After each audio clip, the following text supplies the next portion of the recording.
Today we're looking at a 2015 Chrysler Town & Country minivan. Customer called and stated that the engine started making some real unusual noises. They'd like to have it inspected to see what was going on. The vehicle got towed in. We pulled it in and it was definitely making some very unusual noises. We got it up on the lift and we noticed that one of the connecting rods inside the motor had actually broken and punched a hole in the motor. You can see with the pictures here where the hole in the rod is sticking out of the engine block. We advised the customer that the engine was going to need to be replaced in order to get it back up and running. They said go ahead and do it.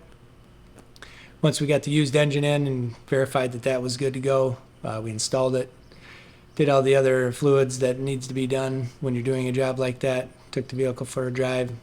We were very satisfied that it was back in the original working condition. So if you have a vehicle that's making some strange noises in the engine or just strange noises in general, we do offer free inspection. So please give us a call, and we look forward to seeing you at the shop. And please share this video so other people out there like you can get this information.